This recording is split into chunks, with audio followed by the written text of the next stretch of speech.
Hello, and welcome to the Thriller Zone. I'm David Temple. Today, I'm honored to have New York Times bestselling author and Pulitzer Prize nominee Caitlin Rother on the show. As you will quickly learn, Caitlin is a true crime aficionado. And with 19 years of investigative journalism and 14 books under her belt, along with 2 in the works, Caitlin is a force to be reckoned with. Listen as Caitlin shares an investigation so complex and so bizarre, you'll leave the show wanting to read her latest book, Death on Ocean Boulevard. But right now, it's time to get in the Thriller Zone. I think I have to say, Caitlin, this is the first time I've ever had a Pulitzer Prize nominee on the show, so I feel really humbled and honored. Thank you. Well, you're welcome. Thank you. I will assume this position for a better part of the show. You should get up. Man, you are a true crime aficionado, and having not spent a great deal of time reading true crime, I want to start out of the gate with, besides a great big hello, is 2 words. Holy crap, this was a great book. Thank you so much. I appreciate that. Death on Ocean Boulevard. We're going to get to this. I want to go in depth. It is a remarkable book, and thank you. It's so fun to read.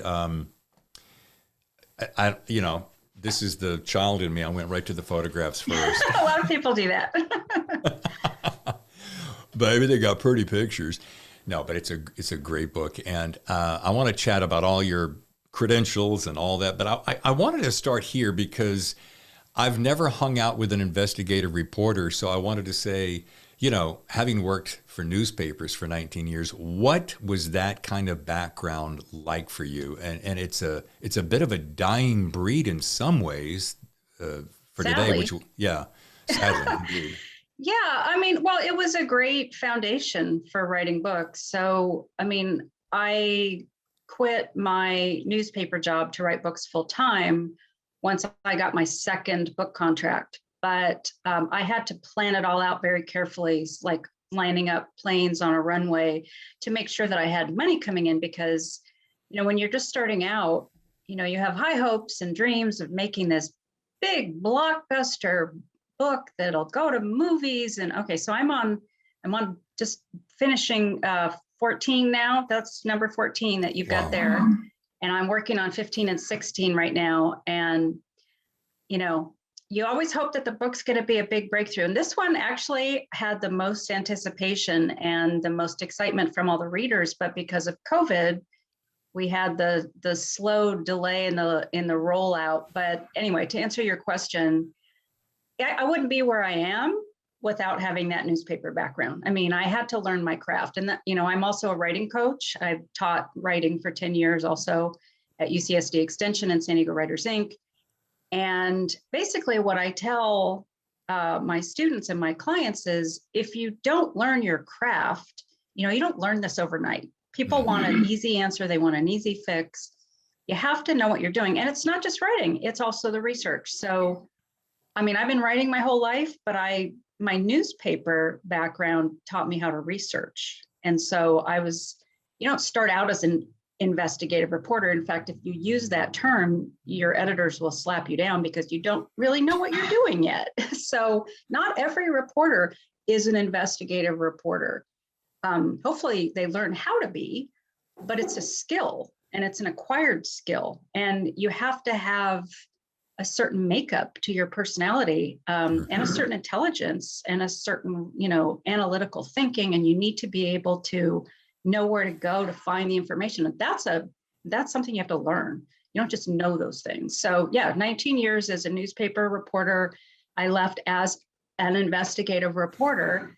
And that's helped me immensely. And honestly, as an author though, I don't have access to some of the same things that I have had as a journalist. I don't have a press pass anymore. They don't let me into news conferences. So even though I'm going to be writing way more in depth than anyone else in that room, they won't let me in.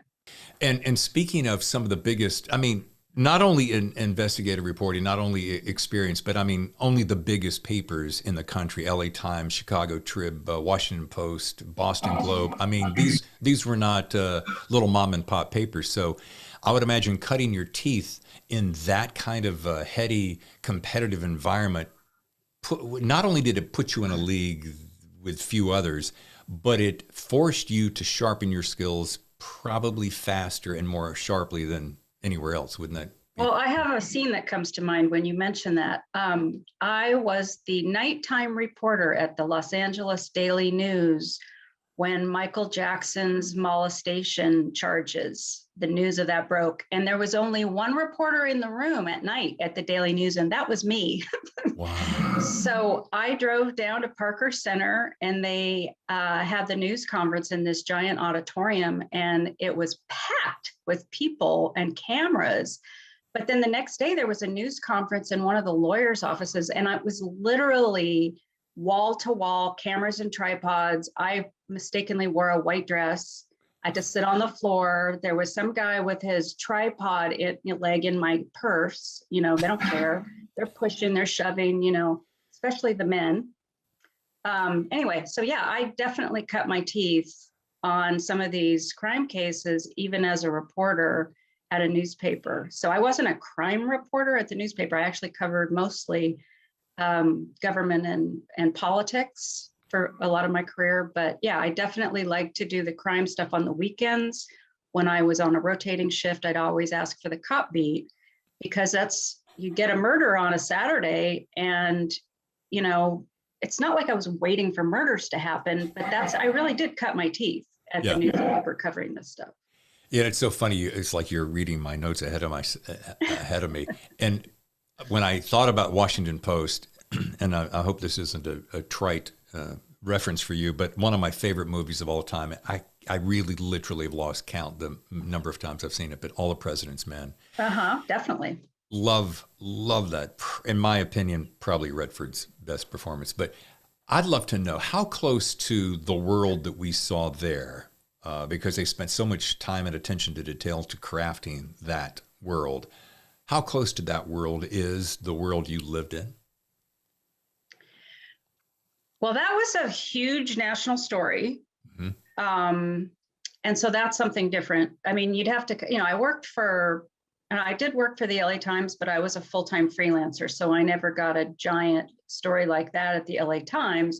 But at the LA Daily News, that Michael Jackson story was pretty big. And, it's not the Pentagon Papers, it's Michael Jackson. But, in terms of big stories in LA, that was a huge story. And it was a huge story actually internationally, because that was the very beginning. Remember that nobody really thought anything badly about him before that. So, the whole thing with the deep throat, I've definitely had my off the record sources, but it's tricky.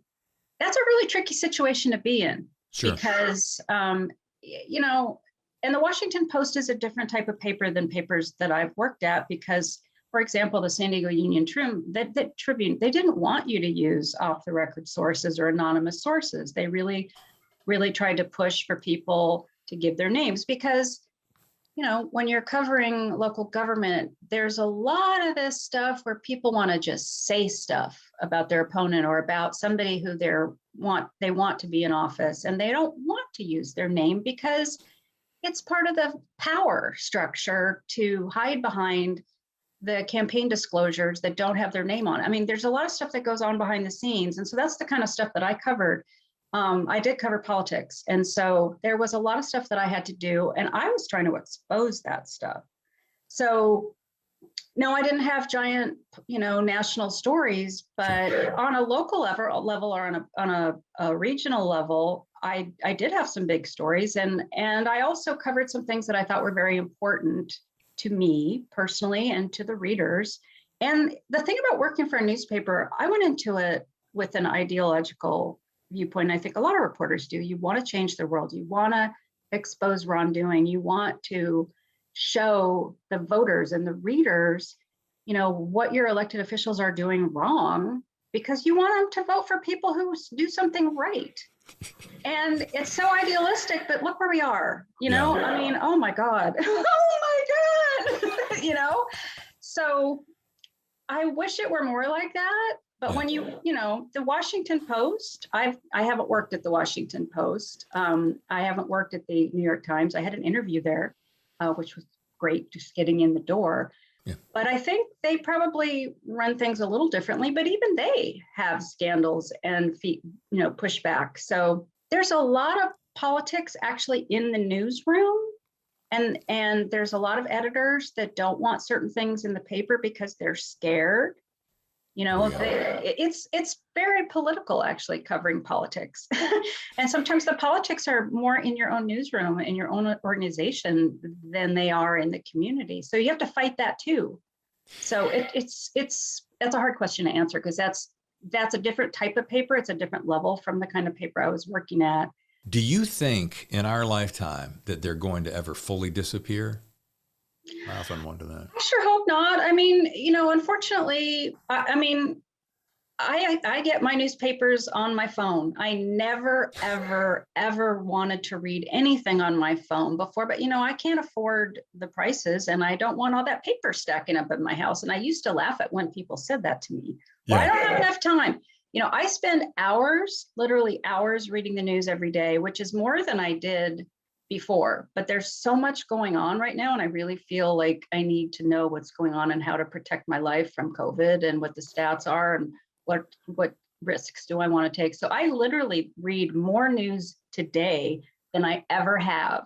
And I think a lot of people are reading a lot more news. And I think Trump created a lot of that fear. We needed to know, you know, it was like watching a traffic accident every day, and a train wreck or a plane wreck or a Titanic, or what's it going to be next, you know? Yeah. So but I also see a lot of people saying, I need to stop watching the news because it's making me physically sick. We have to have news. If we don't have news, we don't know what's going on. And these politicians need to be kept honest. Well, and this leads me to my next question. Having been a reporter, I've seen some of your work as a journalist on television, 2020, Crime Watch Daily, Nancy Grace. What is your opinion, and I know this is a loaded question, of news channels today? That's part one. And part two, did you ever in your career want to be an anchor? So let's go with the first part. You know, what's your opinion? Loaded question. That's like a bunch of questions. Okay, let's do one at a time. What's your opinion of basically news channels today? And I got a pretty good idea just real quickly from your comments there, a little bit of what you feel. But well, let's just say that there are certain channels that purposely put out misinformation and disinformation. And I think that's extremely dangerous. And some of them are getting sued, thankfully, because I think that's just terrible. It's terrible for society. It's terrible for the community. It's terrible for, you know, people believe things that are just so wrong. And now it's dangerous to your health to think that, and dangerous to my health for news channels to be putting out that kind of misinformation. It's just so reckless and irresponsible. It makes me insanely upset. So I'm not. Well, they're not doing it for ratings, are they? Oh no, of course not. But what I don't understand, frankly, is how they get away with that. But I was just reading something this morning. It was a little confusing about the Supreme Court. They're starting to look at the First Amendment and some of the precedents that they're going to start looking at that. So I don't know, but I don't see how, I don't see how people cannot distinguish between opinion, commentary, and news that is based on fact, but they don't. They do not understand that. And it's not something subtle to me, but I'm a, journalist, and I know what the difference is. But I've lost friendships because we have to argue about what is commentary and what is fact. And they think that certain channels are factual, and they're not. They're based on people's opinions, and that's how they're getting away with doing it in court. Is that, oh, nobody rational would ever believe this. Well, then why is it on your channel as news? You can't have it both ways. So I really hope that shakes out in the courts. I hope it does. I don't know, because it's very dangerous what's going on right now. It's funny. Every morning, my wife will often get up a little bit earlier than me and start reading the news, and I'll the running joke is, as I'm getting coffee, so what's new today? What's the new happening today? And she goes, oh, no, same old blank, just a different day. And I find it's so interesting that it does feel like a cookie cutter. It's like, if this topic didn't get enough attention yesterday, let's try to give it more attention today. And if it didn't have a certain slant yesterday, why don't we try to slant it this way today to see if we can get a little more traffic? And it feels like a bizarre time. Well, yes, it definitely is. From a news standpoint, from a purely news standpoint, there is something called chipping away at a story. And rather than trying to do everything in one day, it is a traditional approach to take a little piece at a time and to build on that. And as stories develop, that should be an organic thing. So if there are certain channels that people are strategizing about messages that they want to put out, I think that's actually happening, and that's not really supposed to be happening. That's not news. That is propaganda that is being strategically formulated and manipulated in certain rooms, and messages are being distributed, and we know that's happening. And I think that's extremely dangerous. And the problem is that there are a lot of people in this country, they just don't understand that that's what's going on. It's not factual information. It's people who want power and are trying to manipulate people's opinions, and they're succeeding. Caitlin, I wish you had an opinion on this just a little bit. I know. Well, I was never allowed to have an opinion when I was a reporter at the Union Tribune or anywhere else. You're supposed to be objective. And I do that in my books too. In fact, for this book that we are going to talk about, Death on Ocean Boulevard, I specifically did not take a position, which even though a lot of people trying to push me to take one, I took a journalistic and objective view. So, I'm a little more free talking about things these days, but that changed only about a year and a half ago. I actually didn't used to do this, but I feel like it's so important now that somebody who actually knows what they're talking about takes a stand on this. And because a lot of journalists have actually said this to me as well. We were all kind of holding back because that's what we were taught to do. Sure. But the world has changed. And, the stakes are so much higher now. I have actually been encouraged by my Facebook friends, my fans, my readers, whatever, people who I know on there. When I've said, should I do this? They're like, please don't stop. You're actually keeping me sane. And I read your posts because I really respect and admire what you have to say. Please keep doing it. You notice I'm not naming names or certain people or certain channels. And so. Right. I wish I could have this bubble that was over your head that would be, yeah, this is what I'm thinking. This is what I'm saying. Well, I think you can read some of it anyway. I am reading a little bit between the lines. We're going to jump onto Ocean Boulevard in a second, but I do want to get the other part of that question answered. Oh, the TV. Did I ever want to be a TV? Yeah. So this is an interesting whole story arc. Okay. So when I was in graduate school at Medill, there was a Washington program that I went to, which I was really excited about, Washington, D.C.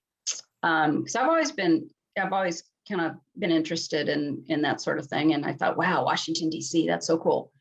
So I started out covering consumer reporting because I actually had a little background in that. That's how I started. I started at a radio station working for a consumer reporter as an internship when I was at UC Berkeley. So I thought I would do that. Next thing you know, I'm getting thrown into some other beat that's much more government oriented because someone got sick and I got shoved into that situation. I was like, okay. But the thing that's interesting was there was a TV program and a print program, and I was in the print program. And I always thought it was kind of amusing that I kept overhearing the broadcast people talking about their hair all the time. And I thought, thank God I don't have to worry about that, because it just seems like, don't you have more important things to think about? And you know what? Today I'm on TV quite a bit. That's all I think about too. It's so crazy, but you know what? It's true. If your hair is going like this while you're talking, no one's going to hear anything you say. Right. Right? Yeah. So it's funny how that's all changed. So, and then fast forward, I get to my first print job, my newspaper job, and I'm basically losing I didn't get hired past my probation period because it wasn't a good fit. And I still remember after they gave me my notice and said, well, you can stay until we hire someone. I was gone like in a day. I had another job already. And they were like, you're leaving? We don't have anyone to fill your position. Oh, well, you should have thought of that before. But they said, you have the looks to go into TV. Why don't you do that? And they thought they were, throwing me a bone, but it was an insult because at the time, people in print really just didn't respect people in TV. You're at a little elitist newspaper like I was, right. The Berkshire Eagle, which is pretty much how I saw it. I was thankful to be hired there, but they had very high thoughts of themselves. But they were kind of like insulting me by saying that. But as it turns out, this is where I am now. And I do a lot of TV. I've been on TV, and radio, podcasts, all this stuff. I can't even count anymore. I'm probably like 250 times. Wow. And I've learned, and I really enjoy it. It's taken a lot of practice. I used to be extremely shy and I'd get very nervous oh yeah, you'd never know it now, but I did. I really did.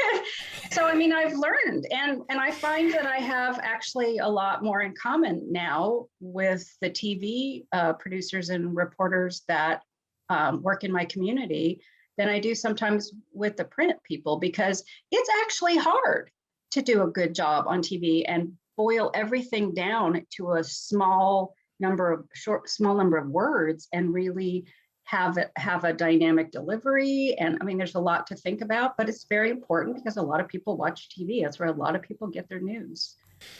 First of all, like I said, holy crap. I picked this thing up. You sent it to me, I don't know, a week and a half ago, and I was done in about 2 days, which is really unusual for me when I have this volume to read. But this was so engaging and so, I'm trying to keep my language clean, so freaking bizarre. But yes. Let's just start here. It began on July 13th, 2011, when a call to the historic Spreckels Mansion on Ocean Boulevard rang San Diego authorities. All right, that right there got your attention. But it was perhaps, in my opinion, yours too, I'm sure, equally significant was the second call just 2 days earlier. Now, in order so that I don't screw it up and give away too much, because I want people to pick this book up and read it, as do you.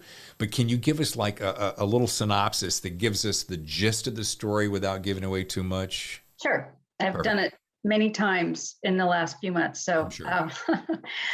Okay. So there are 2 deaths here in the end that are important, and they didn't happen in chronological order. So the first incident was 6-year-old Max Shacknai, who was the son of Rebecca's boyfriend, Jonah Shacknai, who was the owner of the historic Spreckels Mansion in Coronado, California. So it's actually a separate city from San Diego, but it's in San Diego County. So it's an island, essentially, not exactly an island because there's a little strip that connects it to the mainland, but it is essentially an island surrounded by water on all sides. Right.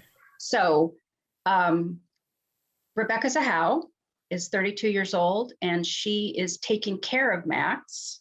She's basically quit her job as an ophthalmic technician about 6 months earlier so that she can take care of Max and Jonah. And then Jonah also has 2 teenage kids from two marriages ago. And Max is from the second marriage. He's divorced.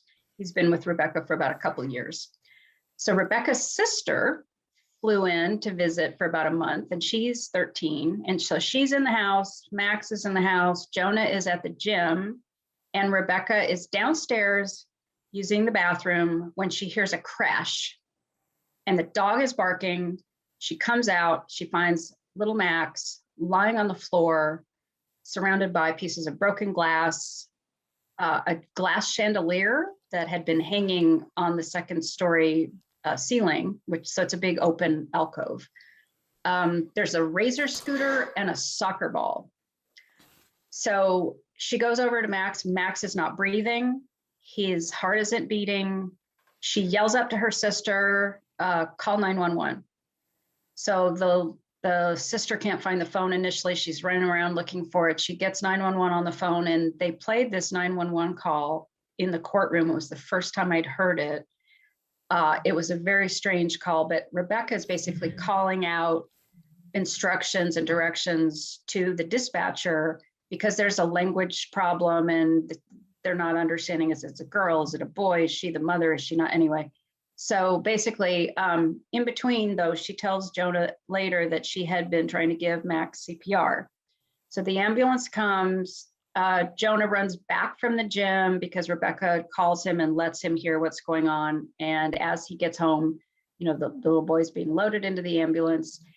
And he turns out that they bring him back with 2 shots of epinephrine, but he's been down for an estimated 25 to 30 minutes. They think he has a chance though, because Rebecca said she gave him CPR. So anyway, they take him to the hospital. Jonah says to Rebecca, you can't come because Max's mother, Dina Shacknai, does not get along with Rebecca. Big conflicts, big problems. Jonah doesn't want a scene. So Rebecca's not allowed to be in the room with this little boy who she loved so much and who loved her. And that alone, I think, was probably very difficult for her. Sure. So next chapter, essentially, just to skip ahead, Jonah's brother, Adam Shacknai, his younger brother, flies out from Memphis to be supportive the next day. And Rebecca's little sister, she sends her home because this was supposed to be a vacation, but the little boy's in the ICU. And Rebecca's ferrying relatives and friends back and forth from the airport to the hospital to the, back to where they're staying. Sure. And anyway, so Adam comes out, and this is about 24 hours after, a day and a half after the little boy has this fall. Turns out what they think happened is that he was on an upstairs balcony along a railing, somehow went over the railing, grabbed a hold of the chandelier and was swinging on it. It broke and he fell. Okay, so that's like a whole story down, boom. Mm-hmm. He had bruises and cuts on his face. He had bruises on his back connected to a bunch of tubes. It was pretty horrifying to see pictures. So anyway, Adam flies in, they go to dinner, and then Rebecca brings Jonah back to the hospital. Then she takes Adam back to the mansion. They say goodnight, and Adam goes, this is Adam's story. Adam goes into the guest house, which is there's a little grassy courtyard and there's a guest house right there. And Rebecca goes into the main house. The next morning, Adam calls 911 at about 6:48 in the morning saying, I got a girl hung herself in the guest house. And according to him, he came out that morning, and let me back up. He woke up about half an hour earlier, was feeling kind of fitful and restless, and pleasured himself to some porno on his phone, took a shower, came outside and saw this thing hanging, didn't realize, thought it was a mannequin initially, realized it was Rebecca. She was naked, bound and gagged. So her hands were tied behind her back, her ankles were bound together, there was a rope around her neck, and she also had a t-shirt wrapped around her neck and around her mouth like a gag. Now you can hear also, they also played this tape in the courtroom, another 911 call. You can hear Adam pull a table over, and you can hear it bouncing on the pathway, the brick pathway, as one of the table legs falls off and bounces. And he's grunting and he's cussing. And according to him, he basically stood up on the table, had a knife in his hand that he had run and gotten from the kitchen. This is all during the 911 call, so you can hear it. Sure. And he says he grabbed her and cut her down, and then, stepped up on the table to cut her down, took her off and laid her down on the courtyard, so that when the Coronado police responded, she was already on the grass, and her knees were bent in a kind of almost a 90-degree angle. Her hands were still behind her back, and he had been on the phone supposedly doing compressions with the dispatcher. And she says, count out loud if you want. And he starts at 27, 28, 29, which is also kind of strange. And if you look at the pictures, she's not flat. You can't, it wasn't a really good position to be giving someone compressions. But my point is, when the police came, she was already on the grass. He's the only one, if she was really hanging there, that saw that. All right, we're going to take a short break, and when we come back, we're going to get to the end of this story, the bottom of the story, which is, as you're already hearing, very bizarre, as well as another take, a little piece of a story behind the story that is very intriguing to me, and I think will be with you right after this. New York Times bestselling author and Pulitzer Prize nominee Caitlin Rother has crafted a book so chilling you may have to sleep with the lights on. Death on Ocean Boulevard is a must-read for true crime lovers everywhere. Michael Conley, New York Times bestselling author, says Caitlin Rother is a keen architect of the most important part of storytelling, character. And New York Times bestselling author Greg Olson calls Rother the next Anne Rule. Pick up Death on Ocean Boulevard, inside the Coronado Mansion case, wherever books are sold, available now. And we're back, and we're with Caitlin Rother, and the book is Death on Ocean Boulevard. And as you heard just before the break, that it is so riveting and so bizarre. And what I could not get around my head, and I read the book all the way through, and I even went back a couple of times, and I kept referencing, okay, wait. How does one gag themselves and make these knots and behind your back and kind of pig tie to your ankles? And then when you've done all that, whether the knots were loose or tight and so you could slide into them and then kind of adjust them, how do you then, with very little markings in the exterior around, get onto the railing and toss yourself over?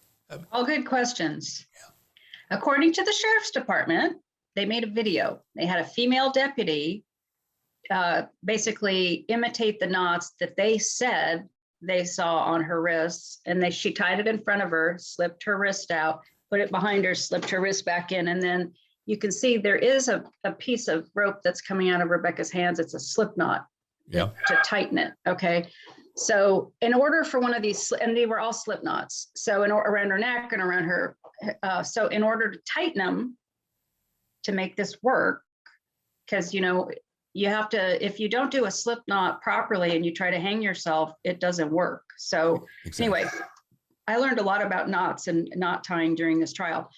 But the Zahau's expert, when he was testifying and demonstrating on a mannequin in the courtroom, he said the sheriff's department video did not accurately portray the knots that he saw tied on Rebecca. When he did a demonstration on the mannequin, it was extremely complicated because the knots were way more elaborate than what the sheriff's department did. So and this would be coming from a person who is not a knot specialist, meaning Rebecca herself. I mean, she wasn't particularly adept in knot. Yeah, there was no evidence on her laptop that she ever looked up how to tie herself or how to kill herself, or there was nothing in her internet browser that led you to understand if she did this to herself, how did she know how to do this? Now, Adam Shacknai, who has been accused of killing her, and a jury, a civil jury, not a criminal jury, though, this is very important, a civil jury found him responsible for Rebecca's death as a result of the civil trial in 2018. He said he didn't even know how to tie those knots. And when he did some research for himself online, he said he thought it was shibari, which is a Japanese self-tying, erotic, artistic / sexual kind of practice. So I think that the bondage aspect of this case is really key in understanding who did this. And we don't know if Rebecca did have some knowledge about this. We don't know how she knew it or where she got it. If it was someone who killed her, we don't know why they killed her that way in particular, but I think that is very key. I think if we were to be able to figure out the bondage aspect, I think there are people in this case who know about bondage, who are not coming clean about it. I mean, if she did it to herself and they want to say that she committed suicide, there are certain people in this case who want to believe she committed suicide. They need to help us understand how she knew how to do this then. Well, there's so many things about bounce into my head. Number one is, from what I had read, she was super happy-go-lucky, very pleased with life, very loving, very giving. And having studied for a book that I wrote that was heavy in the psychology, people who are considering suicide give off a lot of different clues. They talk about it, they whine about it, they fixate upon it. And there was nothing in her history that said that. Then I hear the other side of the story is like, oh, she felt so guilty because the young boy was injured at her hand, then she wanted to rid herself of the guilt. Then it wasn't really at her hand, though. She was the only adult in the house. That's right. I don't think the only person who really ever said that she not at her hand. I meant on her watch. That would be yes. better. Yeah. Yeah. That's more accurate. Okay. So then you got that. Then I think about the bed being. Did the bed slide that it was attached to as she jumped? Was that there's a whole debate about that too. Yeah. I don't buy that at all. The amount of weight you'd have to put on the bed for it to not slide, according to the size of the bed, according to the report, it would be pretty hard for that amount of weight with gravitational pull at that distance not to move that bed. Not to move it more than it was moved. More than it was, right. And to leave marks on the carpet and et cetera, et cetera. Yeah. But the thing that this made, I literally had to stop and go, did I just read that at the beginning of the phone call, he talks about the fact, oh, I had to go rub one out. I'm like, It wasn't on the phone call. It was during one of the interviews with the police, but he did volunteer that information to the police that same day. Okay, so it wasn't on I don't know why I was saying it was on 911 call. No, it wasn't on the 911 call. But even then, I mean, what would something that's pretty private, why would you say that? Well, according to some people, they thought he was trying to make an excuse for why his DNA might be found at the scene. That's what some people think. Yeah, that's a stretch. That's a heck of a stretch. But again, I'm not an attorney, nor am I an investigator. But I did play one on television back in the 70s. So let me do this. Let me back up, because I want to say the opening preface, I mean, page 1, literally, is an attention getter. And it's not the murder scene that I'm talking about, but a confession on your part.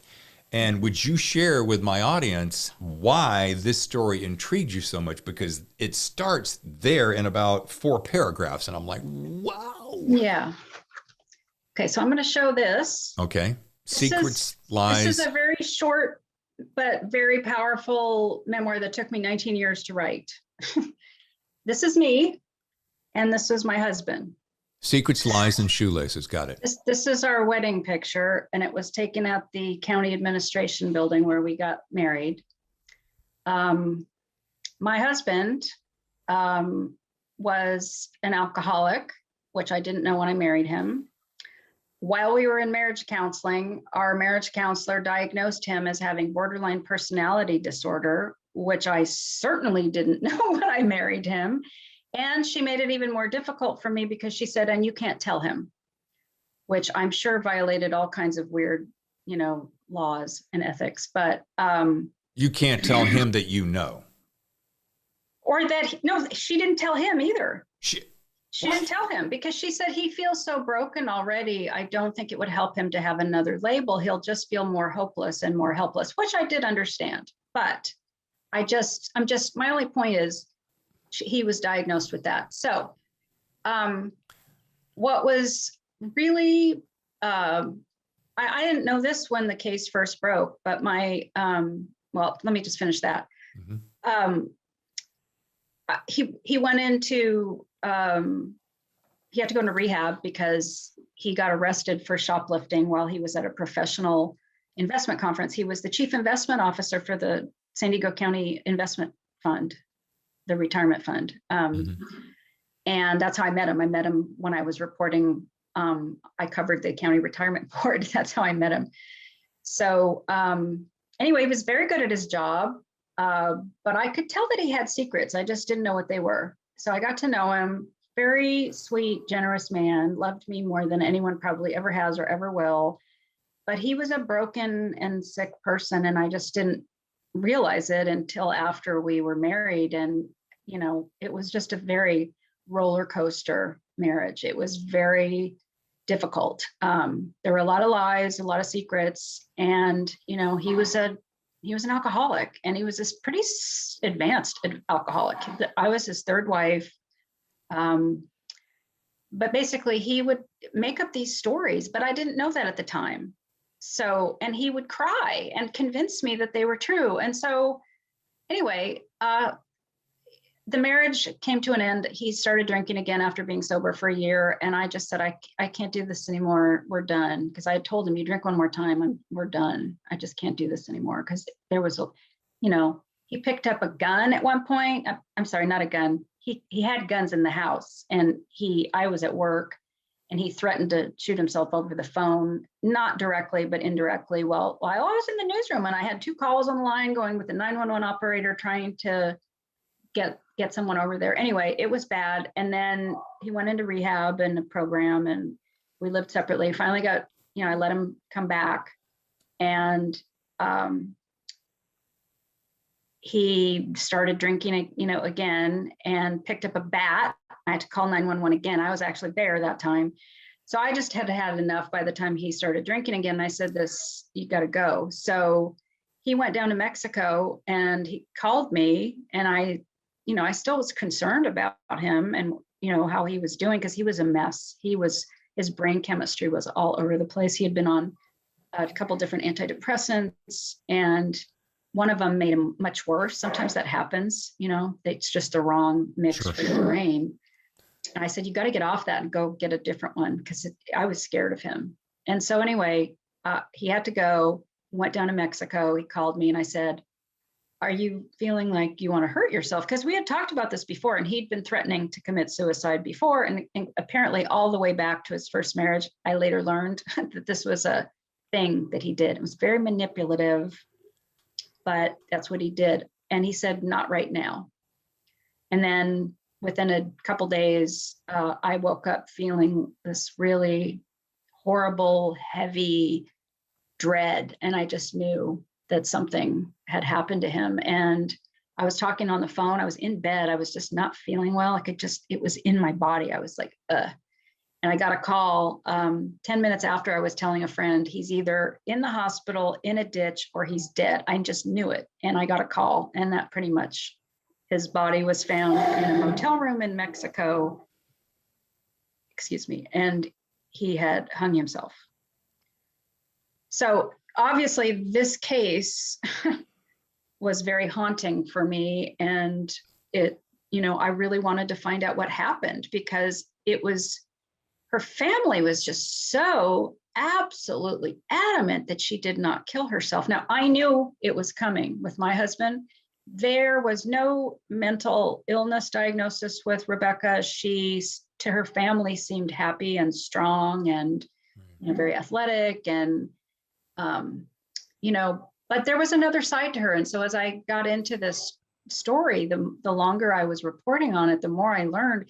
I started seeing parallels in the behaviors between my husband and her. So I'm not diagnosing her with borderline personality disorder, what have you, but just a couple things. She was also arrested for shoplifting in Phoenix, just like my husband. It was very weird parallel, but they were both arrested, not at the same time, obviously, sure. And went through the same diversion program. And that's right before she met Jonah. And Jonah didn't know anything about it. Jonah's ex-wife found out about it somehow in the court records, which was I couldn't find it. It's not like a public record that's listed. I don't know how she found it, but she did. And then I got it eventually through the investigative reports and stuff. But I read the incident report, and it was completely different from what she told Jonah that happened. And I started seeing this pattern. She also was with another boyfriend, Michael Berger, who I interviewed a number of times for the book. And he talked about this kidnapping, that she was living with him briefly. She went to work one day and didn't come back. And then she started calling him and saying, they've got me. They've got something over my eyes. They tied me up, and they're driving me around in a car. And he said, where are you? And she says, I don't know. says, it sounds like you're in a bathroom. She says, yeah, so they just let me go to the bathroom. But anyway, she said, I can't see you anymore. I have to go back to my husband. Now, according to her, she had told Michael Berger that she was going through a divorce. There was no divorce papers filed. She was still married.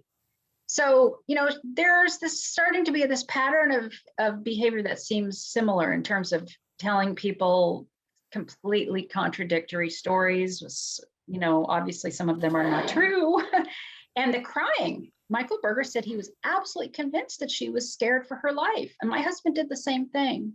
So I just started seeing these parallels. And so I put that all in the book. People can make of it what they want, but I don't think she is the very happy-go-lucky, untroubled, religious person that her family thinks she is. And I'm not saying they're lying. I think that's what she showed them. That's the face she showed them. And so those parallels had to have hit you at a whole different level because you were sensing and feeling similarly.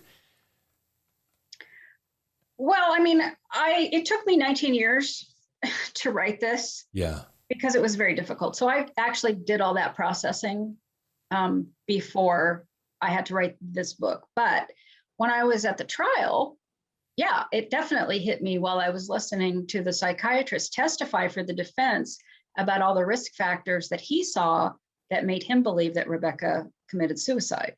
And I was sitting there going through the last days of my husband's life and my marriage in my head while I was sitting in the courtroom. And that was obviously difficult. But, I'm very analytical. I've had enough distance from it now. And writing this other memoir helped a lot. I couldn't finish it until I sat through that trial. So it actually gave me some closure. And this book, I think, helped me process my what happened to me in my life even more. But it also, more importantly, gave me a whole unique insight that nobody else really has in terms of looking at this case. So there's a couple things that popped into my head, and I'm curious, and I'm not even sure why I'm asking this one particular word, but anytime during the process when you were reporting on this, were you scared for your life at any time? Yes. Okay. I laugh, but it's not funny. I laugh when I'm nervous sometimes. This was like a tennis match for me, and I've been told that that's what it's like from people who've read the book as well, because I tried to kind of share my process and my mindset as I was gathering information about this case. I could go from it's a suicide to it's a murder and back again. And yeah, so the times that I was thinking to myself, there could be a killer out there. I still think that, because honestly, I don't know either way. I don't have a position on this because I can't. There's too many weird things that don't make sense both ways. So yeah, see, that's the second part of my question, because I just have to, it's like, I want to, hey, let's go out and have a glass of wine and talk between us girls. And I'm like, all right, tell me what you really think. Cause I'm like, telling you what I really think. Yeah. I don't take a position because I can't. And frankly, yeah, I do have some leanings on one side or the other, but by the same token, I have a lot of forensic questions that can't be answered both ways. So it doesn't, neither one makes sense. There's stuff we don't know. It would make more sense if people did not have agendas and narratives that they were trying to protect, and we had all the information. That's the thing. All around. Every party in this, I don't have an agenda. I wrote it as an objective journalist, but the characters in this story have reputations and images and, money and position and power, and everybody's protecting something. How long has this book been out? A couple of months now, right? It came out in April 27th. Okay, several months. And I would love to sit and be a fly on the wall reading letters over your shoulder of people talking about it, because there has to be a consortium of people just sitting there scratching their head just like you and I are doing and going, this can't possibly be true, or it can't possibly not have been solved yet. But a lot of people, I think more people than not believe it's a murder. Yeah. And they've, if you read the reviews on Amazon, one of them that I really wanted to mention, there was a woman who was working on a book on this case for 5 years. And I heard about her, and I heard about some of the questions she was asking. And then she wrote a review, and she's like, I'm so glad she wrote this book. And she said, I worked on this for 5 years. There were certain reasons why I decided not to continue. But if Caitlin doesn't put it in the book, it's not because she doesn't know it. It's because legally it's not, she's not able to tell you everything that she knows. And there is some truth to that. But, you can't just say anything. I mean, there's no criminal case. There is not enough forensic evidence to make a case against Adam Shacknai. There's no DNA. There are no fingerprints of his anywhere in the room where the hanging rope was anchored to the bed. There isn't even any DNA on the knife that he told the police that he used to cut her down. So something's funky, right? Oh, yeah, I forgot about that. Yeah. That would be pretty hard to hide, wouldn't it? Well, because look, you're under duress, your palms are sweating, there's bound to be some kind of a cut somewhere. You're holding a body up, you're sawing with the other hand, you're on a precarious platform. So the DNA degrades in the sun, and they left her body and they left the knife out in the sun all day. Didn't cover her up.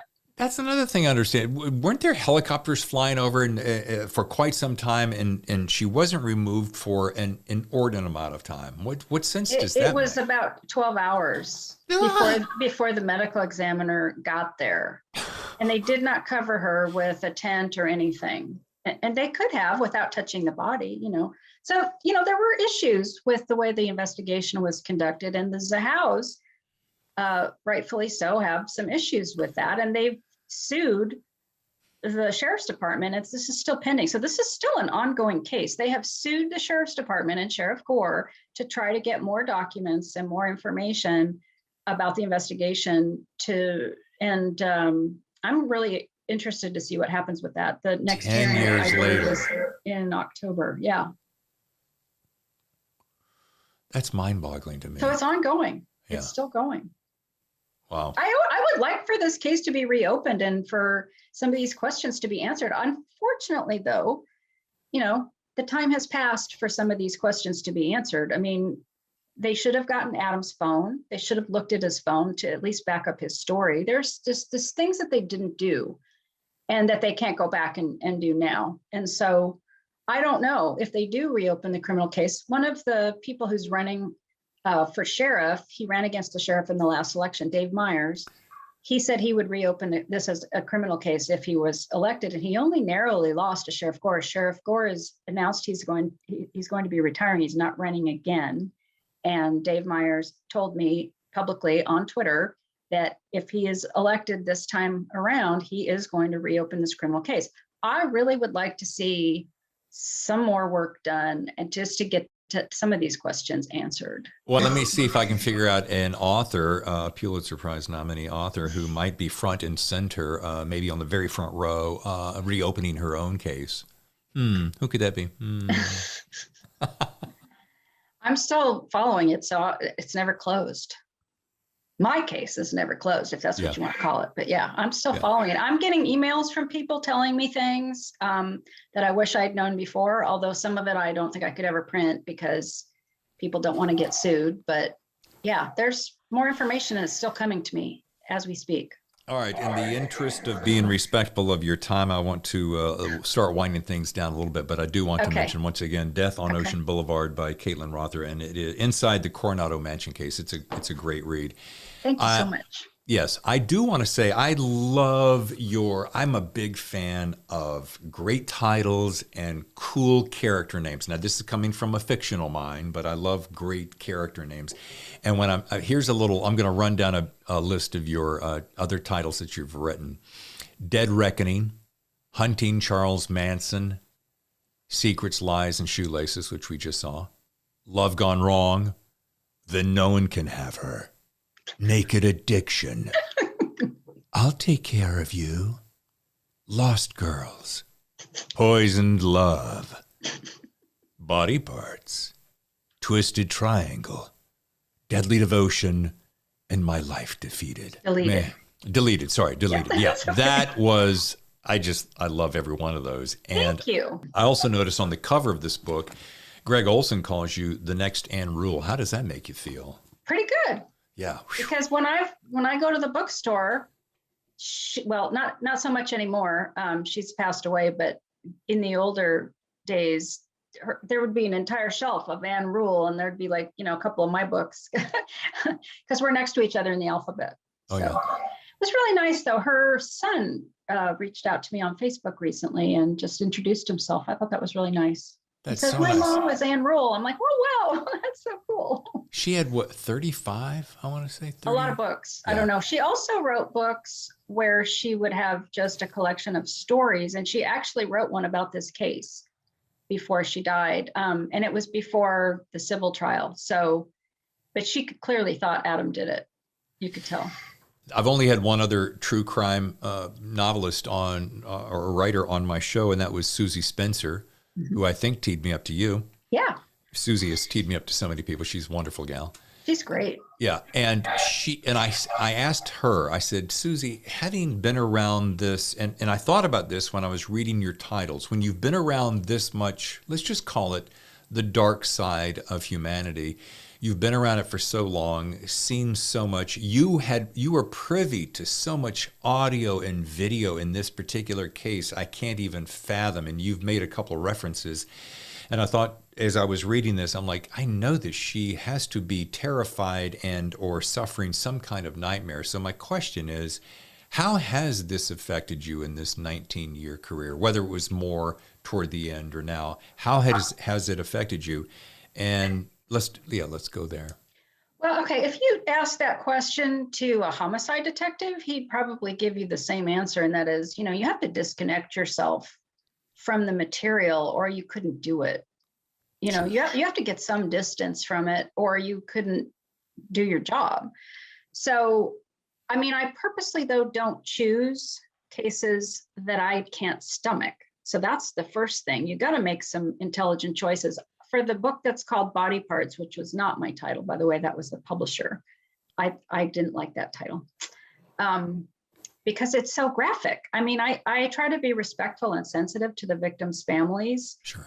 And the reason that title was called that is this was Wayne Adam Ford. He turned himself in with a woman's breast in a baggie in his pocket. And the reason I picked that story to write about was because he turned himself in. And I thought that was very unusual for a serial killer to realize he couldn't stop himself and he turned himself in. He called up his brother. He said, I need your help. I need your help turning myself in, essentially. And so I thought that was a fascinating story. However, that was like 9 months, the darkest part of my entire life that I don't ever want to repeat because he had sexual paraphilias that I don't even want to describe. They're just so gross and disturbing. He, cut up one of his victims in the bathtub. He had sex with one of them after she was already dead. I'm like, I don't want to write about this stuff. There are some people who choose stories like that and write about mass murders and serial killers. And that was the only one like that I'm going to do. So in terms of continuing with this career, I have to be careful the stories that I pick. And I generally don't have nightmares about it because I do not look at the pictures of the person. I don't look at the decapitated or tortured, or I don't look at those pictures. I went to the courthouse with a photographer friend of mine who was helping me out at the time. There were binders, I think, of all these photos. And I'm like, I can't look at those. I don't want to look at those. I don't need to look at those. So I have to protect myself to a certain point, but I still need to know what happened, but I have to and I don't want to write a book that I wouldn't want to read. But when I got to, here's this book I just happen to have sitting here too, Hunting Charles Manson, you can't not write about the violence in that book because you wouldn't be telling the truth. Right. So that was a pretty difficult book to work on because, those victims were slashed and stabbed, dozens of times, 57 times. And, they were just mutilated by these people. So that was a difficult book to work on, but not all of them are. Okay, let me cue the unicorns and rainbows. Please come this way. Girl Scout cookies for everyone. I just want to add one thing, and that is the reason that I can continue to do this is because I don't write about the gruesome graphic details. I write about the psychology, about why it happened. How did that person get to be that way? Why do they do what they do? And let's try to understand the human condition. How do we protect ourselves and our families from people like this? And I try to look at it from more of an educational standpoint. And like I said, I don't write books that I wouldn't want to read. So anybody who tells me, I can't read your books because I don't want those images in my head, I always feel like, would you just try one? Because those images aren't in there. This book, while it does have photographs, they're not gruesome photographs. No, absolutely. I don't do that. Yeah, I love the way that they took these little mannequins or this sketching, and they went through, this is how the child would have been propelled down the steps and so forth. So yeah, you're not going to have that here. So as we wrap, I'd love this, and it's on a positive note. If you could go back in time and tell your teenage self your best piece of advice, whether you were thinking about this career as early as that, what would that piece of advice? Okay. I did not have a lot of self-confidence in myself at that time. I didn't know what I wanted to be or what I could do. I would tell myself, you have no idea what you are capable of and what you will be able to do with your life, because I wasn't hearing that at home. I wasn't getting that message. And so I wish I'd had that kind of encouragement. I remember my best friend's mother's best friend told me something like that, and I didn't believe her. You know, I wish I had, because I just thought, oh, she's just being nice. But yeah, I mean, you can do things that you never thought you could do, but you have to take risks, and you have to grow. You can't be scared and not try things that you're not good at, or try things that are hard. Everything I do is hard. I actually pick things that are hard. I don't know. I've always done that. And that's, rejection and rebounding from rejection and determination. And you got to just stick with things. But I didn't, I learned that, and that's part of my nature, but I would have told myself, you actually are going to do things you never even conceived. I didn't even know I was going to be able to do what I'm doing even, 20 years ago. So yeah. That's awesome. And that's a great piece of encouragement to people who are perhaps on their fence, even later in life, wondering what, and get away from the fear. Just try to I have plenty of fear. It's not like I don't have fear, but you have to get past it. You have to take some risks if you want to grow, if you want to do something that you really want to do. And you have to actually write those goals and those dreams down, write them down. It actually makes you work toward them. I always enjoyed this. I think it was an acronym, if I'm using that properly, is fear is simply the false evidence appearing real. And I've held on to that since I was young. False evidence appearing real. Oh. Well, F-E-A-R. Fear is sometimes very needed. It protects you from doing things that you can hurt yourself if you don't listen to that. But there's other things that that are not real fears that you shouldn't. Fear of success, fear of failure. Those are more of what I'm talking about. And here's another great thing that a lot of my listeners may not know about you, is that you're a musician. And that's part of what I'm talking about. I was going to say. Singing in public. Singing in public is no joke, young lady. And with a group. Yeah. The group is called Breaking the Code, right? That was the group that we were playing with before, but we're going to be doing a new group, I think. What is it now? We're in COVID, so I'm not even rehearsing right now. So I'm just going to keep a lid on that one. All right. Well, you'll have to let us know where you'll be performing. There was a moment I wanted to put you on the spot and say, perform something now, but it's a whole nother world. So I'm not warmed up, so no. All right. This is going to lead me to my last question as we roll.